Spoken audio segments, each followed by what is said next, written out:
গণ আমি সুজাতা দাস। এটা আমার দ্বিতীয় ব্লগ ভিডিও।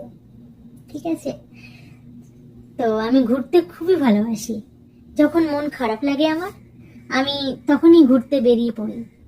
তেমনি আমি একদিন এখান থেকে 2 দিন আগে বেরিয়ে পড়েছিলাম লক্ষ্মীকান্তপুর স্টেশন।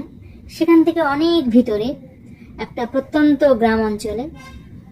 সেখানে গিয়ে আমার খুব ভালো লেগেছে, ভীষণ রকমের শান্তি পেয়েছি আমি। ভীষণ স্নিগ্ধতা, নিস্তব্ধ, ভীষণ একটা নিস্তব্ধতা, খোলা আকাশ, মাঠ, শাপলা ফুল। এখন আবার নতুন ধান গাছের চারা পোতা হয়েছে দেখলাম মাঠে। কিছু জল জমেওছে, 2 মাসের মধ্যে ধান গাছগুলো বেড়ে উঠবে, ধান হবে, সবুজ হবে। পাখিদের কিচিরমিচির ডাক খুব ভালো লেগেছে আমার। লক্ষ্মীকান্তপুর স্টেশনে নেমেছি, ওখানকার হকারদের জীবনযাত্রা দেখলাম। একটা ওভার ব্রিজ আছে, প্রচন্ড ক্রাউড, ভালো লাগলো। অনেক লোকজন। সেখান থেকে যত ভেতরে ঢুকেছি ততটাই নিস্তব্ধতা, শুধু গাছ। ওখানে গাড়ি ঘোড়া খুব একটা চলে না, খুবই কম যায়, কারণ স্টেশন থেকে অনেক ভিতরে। সেখানে দোকানপাটও খুব কম।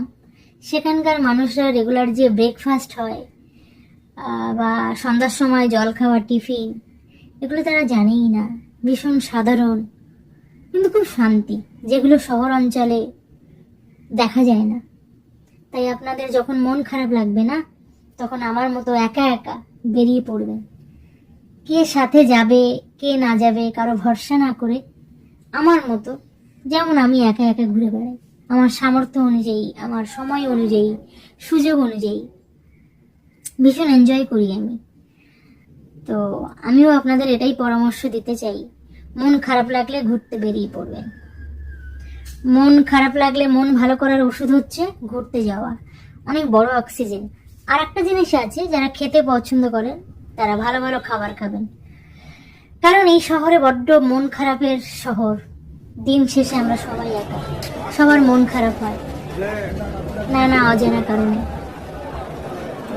একটু শান্তিতে থাকুন, একটু ভালো থাকুন। জীবনটা ভীষণ ছোট আমাদের। এই এত ঝামেলা অশান্তিতে জীবনের বেশিরভাগ সময় যদি আমরা কাটিয়ে ফেলি, তো শান্তি কখন করব?